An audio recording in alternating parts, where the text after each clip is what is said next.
እውነት ለመናገር እንደ ዛሬ ለኔ ከፍቶኛ ያቅም ደንግጬ ማላቅም ጌታ ምስክር የለም ሰው ጋር ከመጣው ብዙ ነገርም ደርሶብኛል ግን እንደ ዛሬ ከፍተኛ ያቀው ጌታ ምስክር ነው እቺ እናታችን በቀደምታ በጡት ካንሰር እየተሰቃዩ ነው ምናምን ብለን ያለቀስንበት ቦታ ላይ ብዙ ኢትዮጵያኖች እንባችን የእናታችን ጠርጋችሁ ነበር ግን ምን አጋለ ለከብር ምንም እንደማይሰራና ይሄ ወረቀት ብር ምንም እንደማይሰራ አሁን ነው ያወቅኩት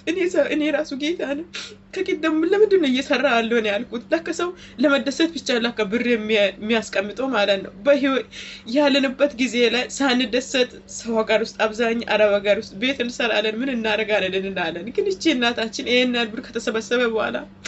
ህይወቷ አልፏል ምናምን ስል በጣም ነው ደነገጥኩት እግዚአብሔርን እንደ ዛሬ ነው ከፍቶኝም ደግጬ መላቅም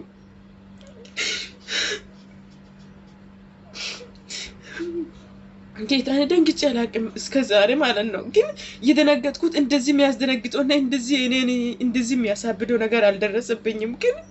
ለምን ጌታንም እናታችን 3 ወር 4 ወር ተቀምጦ ግን የእግዚአብሔር ፍቃድ ነው ሁሉም ነገር የሚሆነው ግን 4 ጊዜ የኔ ምኞት እቺ እናታችን ብዙ ነገር በልታ ጣጥታ አርፋ ወተት ጣጥታ የኔ ምኞት እግዚአብሔር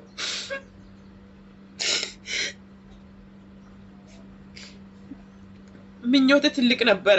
ለዚህ እናታችን ጌታን ማለት ደሞ ሲቀበል ሳልናገር የወተት ላም ገዝቼ ብሰጣ ብዬ ምኞቴ ነበር የሚቀጥለው ሳምንት የሚቀጥለው ገዝቼ ከማንም ደብቄ እሰጣለሁ ብዬ ቃል ገብቼ ነበር እኔና እግዚአብሔር ፊት ለፊት ቃል ገብቼ ነበር ግን ሳላሳካ ስለሞተች በጣም ነው የከፋኝ ግን ማለት እናቴ አይደለችም ግን እናቴ እንዴት እንደሆነ ያሳደገችው ስለሚያውቅ ነው እንደዚህ አልኩ እናቴ በህይወት አለች ግን እቺ እንደ እናቴ ነው ያየሁትና እግዚአብሔርን